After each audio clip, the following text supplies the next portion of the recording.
I was taking the trash out the other night. Nothing dramatic about it. Just another ordinary task folded into the end of the day. But as I dragged the bin to the curb, I noticed how heavy it was. Then, I noticed the line of bins up and down the street. Mine, my neighbors, all of them full, lids barely closing. By morning, it would all be gone, whisked away quietly, efficiently, like it never existed. The system works remarkably well at making sure we don't have to sit with what we discard. The trucks come early, the bags disappear.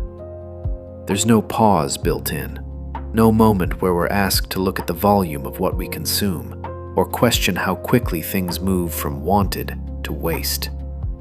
It's almost as if everything is designed to keep us from noticing the trail we leave behind. That moment lingered with me longer than I expected. Not out of guilt, exactly, more out of curiosity. How much stuff passes through my hands every week? How much of it mattered? How much of it was just noise dressed up as necessity? I've been thinking about excess again. Not as a moral problem, but as a mental one. Excess food, excess choice, excess stimulation, excess decision-making over things that probably don't deserve that much of my attention. 3 meals a day, endless options, entire aisles dedicated to slight variations of the same thing.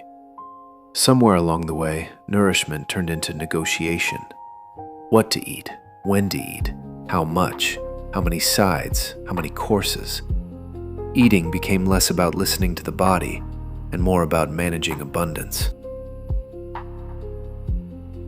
The same thing happens with objects. Drawers that don't quite close. Closets that hold versions of ourselves we no longer are. Items bought with excitement and kept out of habit. I recently came across the idea of Swedish death cleaning, the practice of slowly, thoughtfully letting go of possessions so that nothing unnecessary is left behind. Not out of morbidity, but care. Care for clarity, care for those who come after. What struck me wasn't the cleaning part, but the honesty of it, the willingness to ask, does this still deserve space in my life? Minimalism often gets framed as an aesthetic. White walls, empty shelves, carefully placed plants. But what interests me more is its quieter promise. Fewer decisions. Fewer daily negotiations with things that don't actually move life forward. When there are fewer objects, fewer choices, the mind seems to exhale. Vision sharpens. Attention stops scattering itself across trivial decisions that quietly drain energy. I notice this most when I simplify without meaning to. Wearing the same few clothes on rotation, eating simpler meals, using what's already there instead of chasing novelty.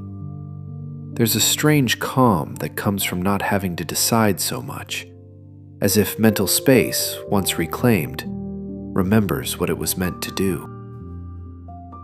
Advertising, of course, thrives on filling that space back up.